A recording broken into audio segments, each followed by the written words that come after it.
Hello everyone, first time మన channel చూస్తుంటే subscribe చేసుకోవడం మర్చిపోవద్దు. వీడియోలో ట్విస్ట్ అయితే అదిరిందండి.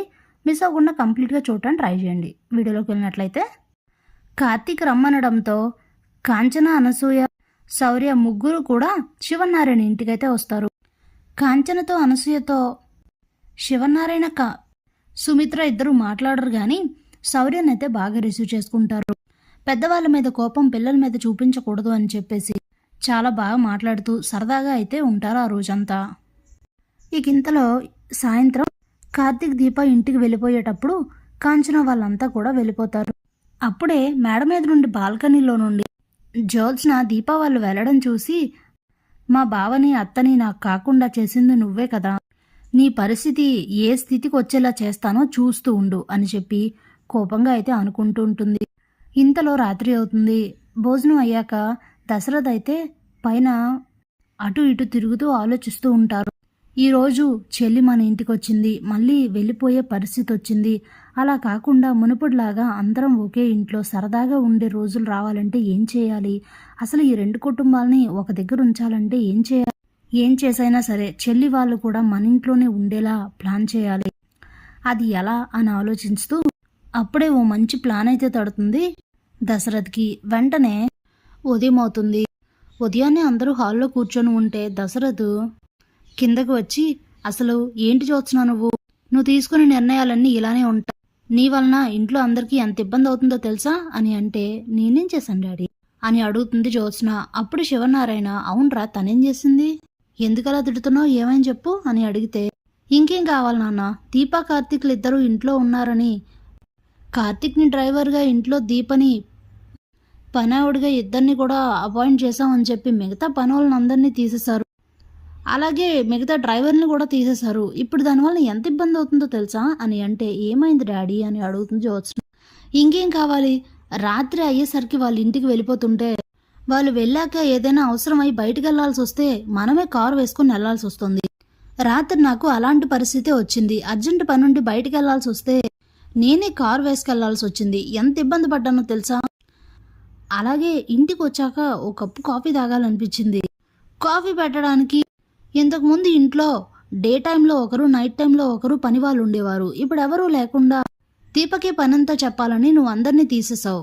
దీనివలన ఎంత ఇబ్బంది చెప్పు. ఇప్పుడు నేను కాఫీ తాగాలంటే ఏం చేయాలి నేను అని అంటే, అయ్యో నన్ను పిలవాల్సింది కదండి, నేను వచ్చి పెట్టేదానిగా అని అంటుంది సుమిత్ర. నువ్వు అప్పటికే మంచి నిద్రలో ఉన్నావు సుమిత్ర, నిన్ను ఎలా నిద్రలేపమంటావు చెప్పు అని అడిగితే, అయితే ఇప్పుడు నన్ను ఏం చేయమంటావు డాడీ అని అడుగుతుంది జ్యోత్స్న. నువ్వు తీసుకున్న తప్పుడు నిర్ణయమైనా ఒప్పుకో, లేదంటే వాళ్ళని 24/7 ఇక్కడే ఉండేలా చెయ్యి అని చెప్తాడు దశరథ్. అప్పుడే పారిజాతం, అదేంటి దశరథ, అలా ఎలా కుదురుతుంది అని అడిగితే, ఏమో పిన్ని, అలా ఎలా కుదురుతుందో నాకు తెలీదు, అదంతా జ్యోత్స్నకే తెలియాలి అని చెప్పేసి అక్కడి నుంచి వెళ్ళిపోతాడు. అప్పుడే శివనారాయణ కూడా, అవునమ్మా దశరథ్ చెప్పింది కూడా నిజమే కదా, వాడంటే నైట్ టైం ఎక్కడికైనా వెళ్ళాలన్నా ఏదో అలా కారు వేసుకుని వెళ్ళాడు. ఇప్పుడు ఈ ఏజ్లో నేను కారు డ్రైవ్ చేసుకుంటూ వెళ్ళలేను కదా, నువ్వే ఏదో నిర్ణయం తీసుకో అని చెప్పేసి అక్కడి నుంచి వెళ్ళిపోతారు. ఇంతలోనే దీపా, కార్తీక్ అయితే శివనారాయణ ఇంటికి వచ్చేస్తారు యథావిధిగా. అప్పుడే జ్యోత్స్న బాగా ఆలోచిస్తూ ఉంటుంది, ఏం చేయాలి, అసలు వీళ్ళిద్దరినీ ఇక్కడే డే అండ్ నైట్ ఇక్కడే ఉండేలా చేయాలా, అది కూడా మంచిదేలే అని అనుకుని దీపా, కార్తీకులు ఇద్దరిని పిలిచి, మీరు డే టైం ఒక్కటి వర్క్ చేస్తే సరిపోదు, డే అండ్ నైట్ 24/7 ఇక్కడే ఉండాలి అని చెప్తుంది. అప్పుడే కార్తీక్, ఓహో ప్లాన్ మార్చావా, ఇప్పుడు నీకు ఇస్తాను చూడు మంచి జలక్ అని అనుకుంటూ, ఏంటి ఓనర్ గారు మీరు చెప్పింది ఎలా కుదురుతుందండి, మాకు ఇంట్లో ఓ పాప ఉంది, అసలు మేము 24/7 ఇక్కడే ఉంటే మరి వాళ్ళని ఎవరు చూసుకుంటారు అని అంటే, ఇంట్లో మిగతా వాళ్ళు ఉన్నారుగా అని అంటుంది జ్యోత్స్న. అలా కుదరదు, పెళ్ళై పిల్లలుంటే నీకు తెలిసేది, పసిపిల్ల తల్లి లేకుండా ఎలా పడుకుంటుంది, ఎలా తింటుంది అని అనుకుంటున్నావు అని అయితే అంటాడు కార్తీక్.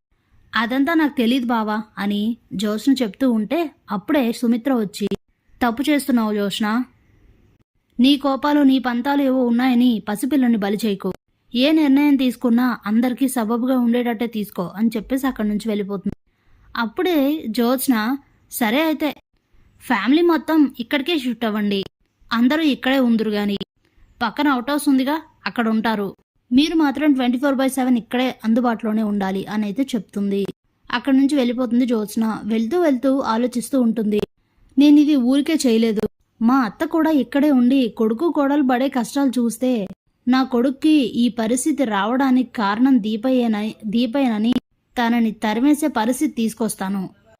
అందుకే ఇదంతా అని అయితే అనుకుంటూ ఉంటుంది. ఇక కార్తీక్ అయితే నాకు చాలా మంచి అవకాశం ఇచ్చావు జ్యోత్స్న, చాలా థ్యాంక్స్.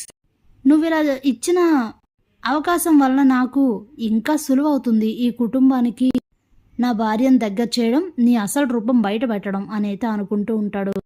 అప్పుడే దశరథ్ వచ్చి ఏమైంది అని కార్తీక్ని అడిగితే జరిగింది చెప్తాడు. నేనే ఇలా చేశాను, నేనే కావాలనే ఈ రెండు కుటుంబాలని కలపడానికి అలా చేశానని దశరథ్ అయితే చెప్తాడు. దాంతో చాలా హ్యాపీగా ఫీల్ అవుతాడు కార్తీక్. Thanks for watching.